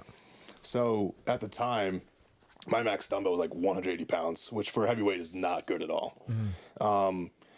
The Trump dumbbell, the heavier dumbbell, ended up being 205 pounds. And I only had 6 weeks to prep for this, because once I won regionals in July, I had to be ready by, I think it was like September 12th or something like that, to not only max my dumbbell, but then do it for reps. In the short amount of time, I was able to PR my circus dumbbell and hit that 205 pounds. Wow. Unfortunately, on the day, like, it was a big ask to actually take that PR and do it for reps. Right. But that was an example of like really being able to like get that better in a very short amount of time. Yeah. It's also a highly technical event. It's extremely technical, and again, with me being so long and having to press freaking 3 feet in the sky, like it's very hard to get down. And a lot of people have never seen a circus dumbbell. So I mean, the thing is massive. You know what I mean? So to be able to press that thing for reps, you know what I mean? But that's one thing I've always wanted to get into. Was it from the floor? I don't remember. Was that from the floor and then up? Yeah, dumbbell's always from the floor. Is yeah. it? Oh, okay. Oh, okay. No, but I mean, once you got it up there, was it just bang bang? Oh no, so you had to reset every time. Okay. Yeah. Every time. Yeah. So what did you end up hitting for that? So I ended up, since the 205 wasn't there on the day, I ended up taking 165 for 6 reps. Okay. Just to get the points. Okay. Yeah, we always tell our kids, like, you have to suck at something first. And when you first start doing something, you have to suck at it first. And I feel like that's a lot of reasons why people don't get into things. You know what I mean? So for everybody out there that are considering getting into strongman, like, you have to suck at it first. Oh yeah, don't get me wrong. Like, even though I had a very successful year, there have been plenty of times where I thought about giving up on the sport because it was that challenging, and I wasn't good at a lot of things. Right. But since I love the sport so much, I just kept going at it and really working on everything. Yeah. To get to where I'm at now. Right. Yeah, and going back to what it means to be strong. Like, you felt like giving up. You know what I mean? Yeah. We have those moments, but you have to have the perseverance and the resilience. You know, that maybe, you know, like you were saying, Justin, you had a bad night at the gym, you toss it down, come back the next day. You know what I mean? But some people are willing to just throw in the towel, be like, you know what, this ain't gonna work. You know, I'm not built for this. You know, but that's exactly what the enemy mind wants to tell you. You know what I mean? Did you? Yeah. So did you bring your CPAP down with you? Because I know we talked about I did not. CPAP. No. We were talking about other things we wanted to talk about. And so do you still use it? I at do. home? Yeah. Okay. So yeah, sleep apnea is a big thing with big dudes and big necks. I used to be a big dude with a big neck. I don't have a big neck anymore. That's why I'm growing a beard so I can hide my little skinny pencil neck. And there's me. And then, all right, settle down. Just settle down. My 22-inch neck. No. Is it? Yeah. Really? Mhm. Oh, shit. I started off at 18, I believe, and then once I got on the super creatine, it grew freaking 4 or 5 inches. Yeah. Oh, jeez. Mine, the biggest mine ever was 18 and a half inches. And that was, I've never measured my neck. I'm not measuring it now. When I was 245, it was big. yeah. Well, yeah. Yeah, especially at this frame. It will get, You know. it will get pretty big. Yeah. 20, Jesus Christ. It's fucking wild. Yeah. Yeah, there you go. I'm So sure it's not as big now since I lost some weight, but like when I was 300 plus, it for sure was at least 22, 23 inches. yeah. Wow. Did you notice, like, because I hated it. I hated the CPAP, dude. I loved it. The reason why I got the CPAP is because I never had sleep apnea, even when I got bigger. But once I did get bigger, I was snoring a lot in my sleep. Oh, And I'm naturally not a snorer at all. Yeah. So that was waking me up every night.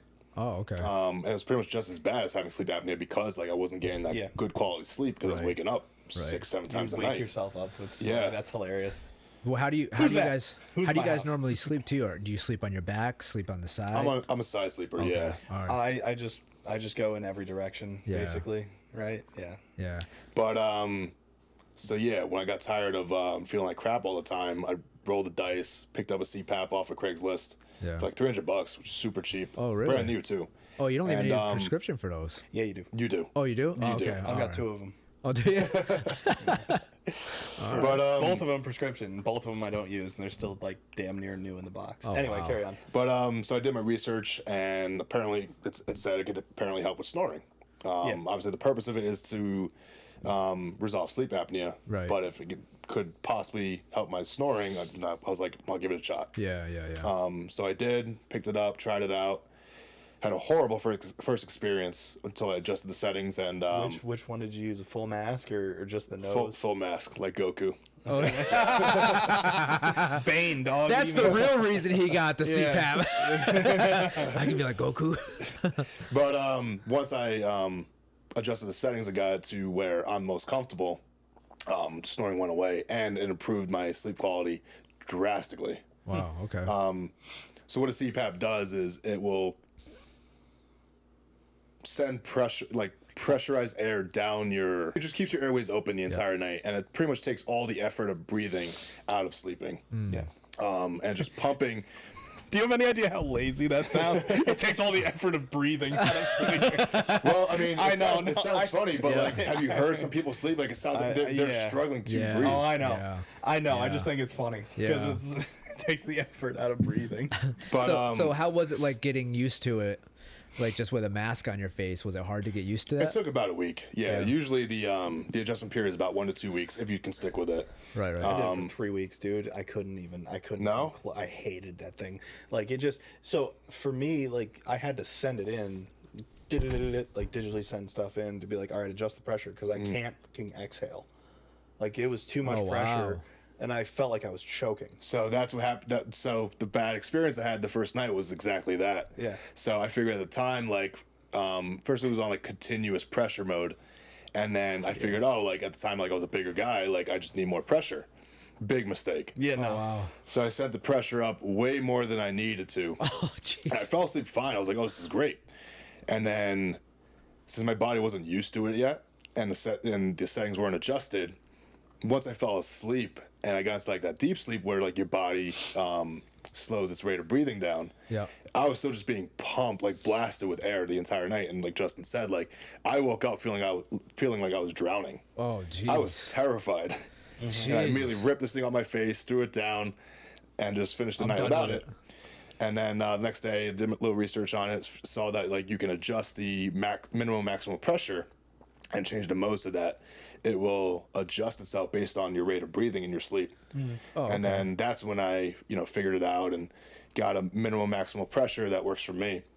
And that just made such a big difference in my recovery and how I feel day to day. So how many hours of sleep do you feel like you get now? Usually about 7 to 7.5. Yeah. Oh, okay. But it's, assuming I'm using CPAP, it will just be like perfect uninterrupted sleep for the most part. Yeah. Jeez.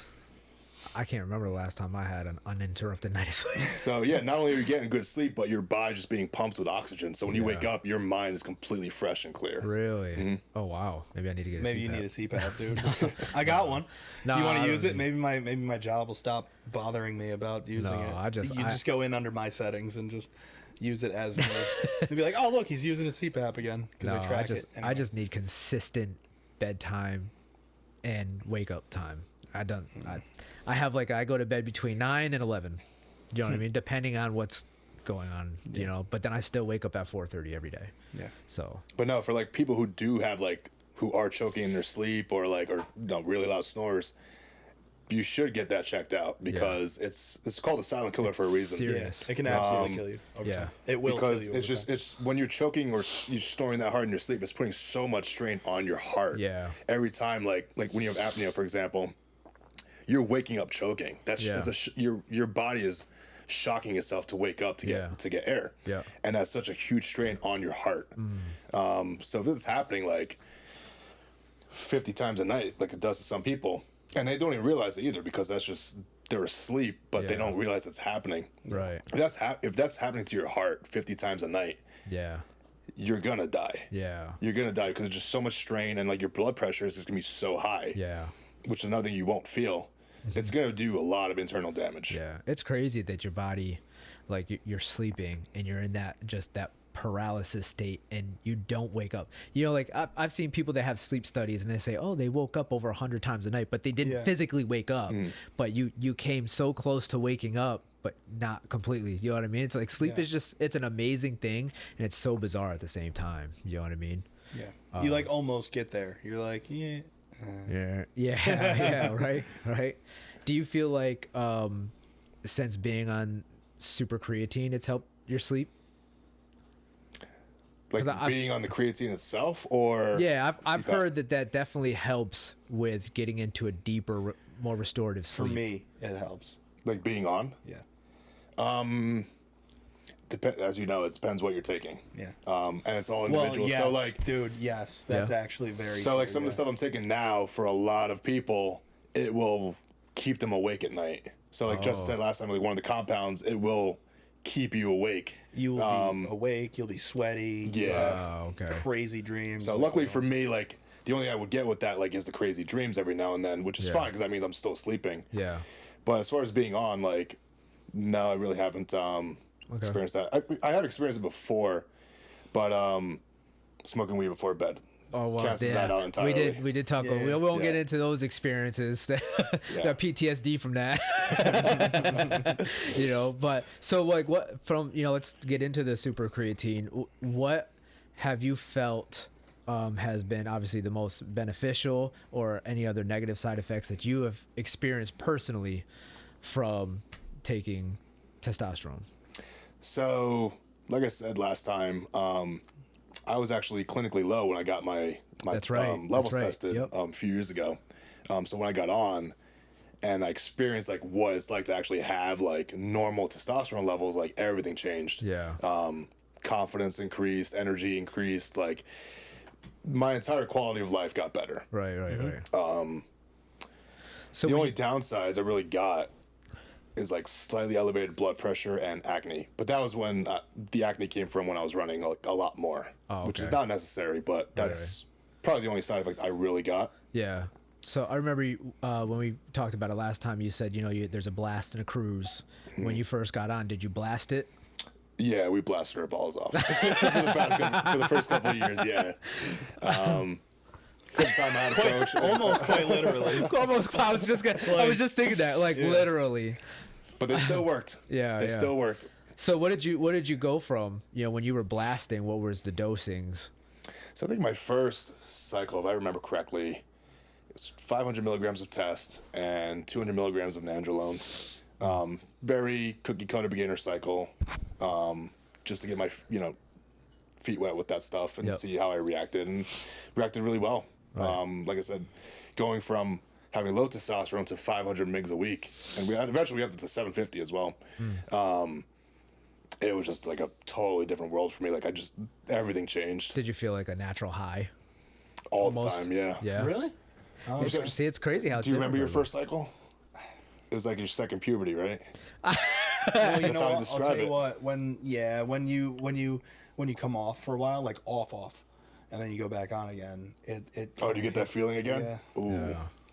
Yeah, Might it's have to try like that. it's like you go from nothing to like you're instantly Wired. 16. So just everything that goes with that. Like you'll just be driving to work. We're not gonna get super graphic, but like you'll just be driving to work. You know what I mean? And just for no reason, it's looking at traffic. Oh. Yeah, I mean, It's I looking have out your every rearview day mirror right now. for you. It's like, hey, what's up, guys, back there? Dude, it's just you're just there for no reason. Yeah. Since then, have you cycled off at all or taken any breaks, or have you went from blasting to straight cruising? TRT. Yeah, so I've never came off, and I will never come off completely because of my diagnosis a few years ago. So I'll always be on TRT. But throughout the years, like started off relatively moderate, and then dabble with higher doses, whatever. Which again is completely unnecessary. You can get way more with a lot less. Right. Yeah, you definitely touched on that last time. Yeah, too. so at one point, like I was taking over a gram of shit. Again, completely unnecessary. And now, like I said, I'm on just all therapeutic doses. I'm getting a lot more out of it now than when I was taking more stuff. Right. Because more, like I said, more does not always mean better. Right. You'll get more side effects. You'll feel shittier. You might get a little bit bigger and stronger. Yeah. But when you're on a lot more, like I said, it's not always better. So There's a point of diminishing returns, right? For sure. Gotcha. There's like you could go up and up and up and up and up, and then you eventually reach a point where it just starts to that curve starts to go from a 45-degree angle to just starts to flatten out a little bit until eventually you take so much that it just starts to go the or other worse, way. your body starts fighting back. Right. Yeah. It's almost like fitness. It's junk volume. Yeah, essentially. basically. Yeah. You know what I mean? Yeah. At that point, you're just wasting it. Pretty much. This stuff's very expensive, and if you can get more out of less, like you're getting more bang for your buck for sure. Yeah. So how old are you? I'm 31. Oh, okay. Dang, man. Why am I the oldest one? Come on, man. Young buck right here, dude. Jeez. How old are you? 30. Okay. I'm 37. You're still in your 30s? Come on, man. Yeah, I go get fitted for my dentures next week. When did the gray start coming in? When 18. did they? When I was 18. 18. Wow. Yeah. So I was at the barber a couple weeks ago, and I saw some grays. I'm like, where the fuck are those coming from? Oh yeah, no. So yeah, don't make me take my hat you're off, getting man. there. They're up there. There's a couple in there. Yeah, my grays started coming in when I was 18, just kind of speckled. But my grandfather also went gray early, and unfortunately, I got that gene. But it's unfortunately for JR, he got the balding gene. So I'd rather have a full head of hair. You know what I mean? Actually, everybody except Kenan got the balding gene. So I'd rather have a full head of hair. Yeah. You know what I mean? Because I can still fade it up the way I like to. Yeah. But there's definitely way more grays now. Than before. I am surprised that I still have as much hair as I do. Really? So I got a little secret for you guys, because the problem I've been having, especially since I started the gear, is thinning hair. And I know you gave me enough shit for it already. I know it's thin up top, but Yeah, just whatever you do, don't look down. you can reverse it. So what I've been doing is a combination of minoxidil, Okay. which is like a hair growth treatment, and I combine that with stamping. What is it? Derma stamping. Oh, okay. So it's like so you can get it off Amazon. So there's like this like rectangular stamp attached to a handle or a roller, and they have little needles. And the idea is you put these needles on your scalp, Is it to stimulate? and Yeah, so like Okay. the needles will puncture the skin very slightly, but the idea is to send blood flow to the scalp. That makes because sense. the reason why a lot of guys go bald is because testosterone converts to what's called dihydrotestosterone or DHT, Yep. and DHT is what will make the hair follicles thin and fall out. And part of what will reverse that is getting extra blood flow there. Yeah. So if you combine dermastamping with the minoxidil, over time your hair will thicken up. Yeah. And your hair, you can even bring back like some of your hairline too, which has happened to me. Isn't it? It's amazing how blood flow is literally everything. You know what I mean? Like even I wonder, you like the stamping along with maybe even just like scalp massagings. You know what I mean? To get the blood flow up there, if that would help too. You know what I mean? Yeah, I mean like a lot of guys that like want to grow a beard, like apparently a lot. Like, Yes. like scratching your beard will help. Yeah. with Well, your beard grow. they also make a tool that does that. You know what I mean? It's like it almost looks just like a rougher brush, and you just brush where it's light, and it'll eventually start to come So in. that's exactly the same idea as what the derma roller will do. Okay, I got you. So And actually, I did do that. I did take the roller and combine that with the minoxidil to fill in my facial hair. So now did it you? connects. Yeah, for the longest time, like right Yeah. here, did not connect. oh, okay. Yeah, I think I can't see in mine. There's part that it's kind of patchy. If I grow my beard out, man, I look homeless. I I'm just look telling you, dirty. what you need to do, dude, you need to just shave that thing. Not your beard. You need to shave your head and just let that beard just grow. And get No. Be an absolute goon. It'd be awesome, dude. I think my hairline's looking good now. Yeah, no, you're You're good. For now. For now. Yeah, I'm hanging on. You're good. I've had many people say like, "Oh, just bite the bullet and just shave it." Nah, And you don't have I to did used yet. to have I did used to have a buzz cut like when I played college football. Yeah. And I Dude, just keep it super I short. saw that picture, dude. He looks like an absolute goon. It's Really? awesome. Oh, well, now you got to send it. I got to put it in the video because everybody's gonna wonder what it looks like. Oh God, let's see. 1 second. But yeah, like so what I was saying earlier, like some of the stuff that we take, right, that definitely can, because you have excess levels of testosterone, DHT, all that sort of stuff, that can absolutely crush your hairline. So like, Yeah. but I guess luckily for at least me, if you're genetically predisposed to that, then you'll get, you want to take a screenshot and send it to him? I don't know if. Oh, here, let me see. Yeah. I'll just throw it right in Or, the camera. okay. Oh yeah, you can just pull up my Instagram. Oh, is it on your Instagram? Yep. Oh, okay. dude. So yeah, like if you're genetically predisposed to it, you'll get it. But luckily for me, I lucked out, and I've been on a lot of stuff for a while, and that is, No, you got a thick head of hair. it's thick. Is this a college picture right here? Oh God. No. Yeah. Yeah, look at that titty hanging out, dude. Ladies and gentlemen, National Strongman right here. Yo, look Oh, at this. Terminator. Yo, what is that? You look like you're about ready to get. That's the buzz cut stripping, though, dude. right there, right? That is. That's Kyle's stripping audition picture. Oh, God. Somebody that's so said, old. "Where are the handcuffs at?" Yeah. This just became a roast. Yeah, and it Oh said, God, I'm here for it. Diesel. And that's not even the buzz cut. Like I still have a little bit of that slick back there. If you go down, I'll go up a little bit. This one? No. Oh God. Oh, brother in Christ, dude. All right, go up a little bit. All right. Oh, Yo. yeah, where's it? Oh, dude, So we're- yeah, right there on the right with my brothers. Right here? Yeah. Oh, okay. That's not There's- bad. There's the buzz cut. Well, all That's three of not us bad. have it. This was college? Yeah. Okay. All right. Yeah. See, he just looks like a goon though. All right. You're good, man. God, it's so ugly. I wish we had a close up of that disappointed face he just had. Yo. He was like, "Oh, it's so ugly." No hair, no beard. Oh, natty. man. Ugh. Oh man. No hair, no beard, and natty.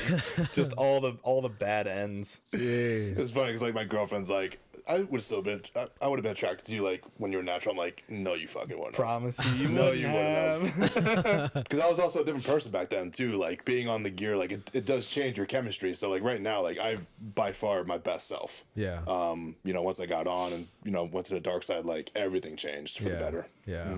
Yeah. It changes like your whole mental state and everything. For sure. Yeah. Yeah. Well, like you said, confidence boosts and all that. Yeah, honestly, like dabbling in the stuff is probably the best decision I've ever made in my life. Well, they also say, you know, like with the increased testosterone, the testosterone is our male drive hormone. You know what I mean? Yeah, dude. So you're constantly driving to be better, you know? So, And it's funny you bring up testosterone because like we talk about it like it's just another topic for us, but and the reality is like for the 99% of the population, like testosterone, TRT, anything related to hormones is so taboo. And so unknown. It's just like Unless there's you're not enough education out there on the subject. So everyone just like thinks like, oh, like testosterone replacement therapy, hormone replacement therapy is like inherently bad. well, they don't But it's even not. they don't even understand, you know, a lot of the side effects or even like sicknesses that we have nowadays is because of hormonal imbalance. You know what I mean? Doesn't matter what the hormone is, you know, hormones, you know, are driven off of certain vitamins and activities and stuff like that. When your hormones are out of whack, they come with other health risks. You know what I mean? So when people are like, oh, I feel like garbage, and like a lot of my clients, even like down to allergies, you know, I've helped clear people's allergies up by correcting certain hormones. You know what I mean? Sarah, when we have Sarah on the show, she'll get into that. She used to, when she worked out, she'd break out in rashes all over her body. Well, when we fixed her diet, fixed her gut, and fixed her hormones, that cleared right up. what was she allergic to working out? No, it was there was a certain certain skin. No, it was just a certain. I'm sorry, Sarah. I'm not making fun of you. I'm making light of a serious. Right. You know, so but she used to send me pictures all the time. She's just like, I'm starting to break out, and that was one of her main concerns. Was she's like, when I work out, she says I can't sweat too much because I would break out in these rashes, you know. And it was something that I had actually never heard of. Yeah. You know, but as soon as I started dissecting, and you know, I'm a nerd, so I start reading into it. I'm like, oh, it's hormonal. You know, it's hormonal and it's gut issues. You know what I mean? So a lot of those hormonal imbalances start to wreak havoc throughout the body. So, you know, it's very important to just make sure that you keep your hormones, you know, intact. Yeah. And like you said, a lot of aging related diseases is contributed by your body decreasing the amount of hormone production as you age. So like osteoporosis, sex drive, just anything related to aging in general is related to hormones. So like men, for example, like when men get older and their testosterone production decreases, that's when you see like, you know, sex drive decrease, less drive. Just like Cognitive decline too. That's a big one. So like Alzheimer's, dementia, like that's related to hormones. It can be genetic, but for the most part, it is hormone related.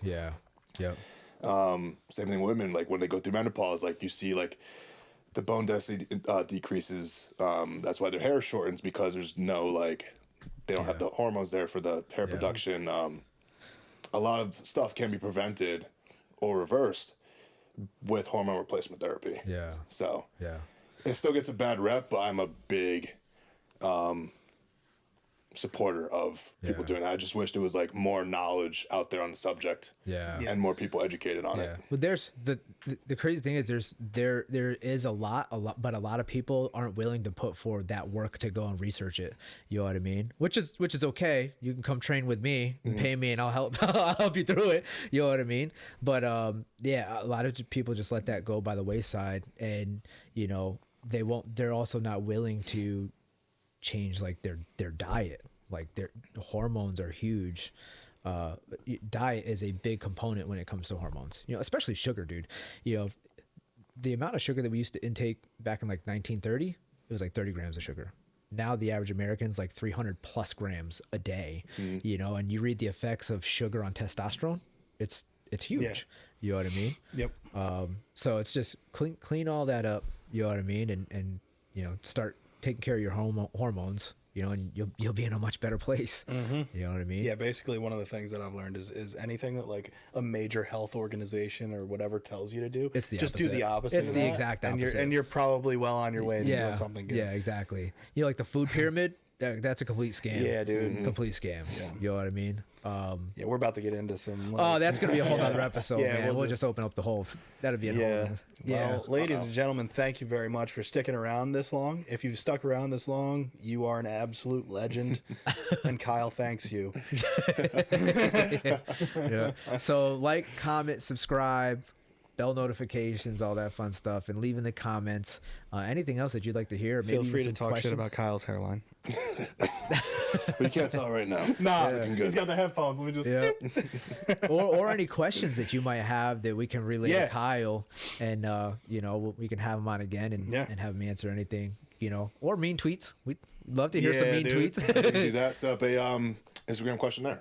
Yeah, So yeah. Q&A. What question do you have that we can answer? Yeah, well, because we had a couple people ask, like, as a beginner, like, what should I, I thought that was pretty cool. So, maybe we can speak to some people like that, like, how do you get started, and what it is that you're trying to do, whether it be strongman or, your fitness journey overall, because that's where a lot of people get hung up, is they always try to wait to find the perfect program, you know what I mean? Or my buddy says that he's doing this. It's like, like the way you responded to that person is like, you got to find out what works for you. You know what I mean? Start here, establish the starting point, try it for 4 weeks. Yep. If it works, keep it going, like establish that consistency, but that's we can get into that another episode, but that's something that definitely pops up a lot as, new people coming into the fitness atmosphere. Where do I start? Because there's so much noise, you really get into it. There's tumors selling tumors.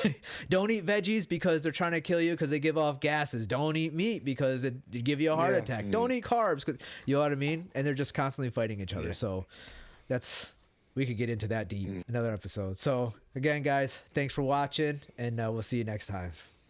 Ow.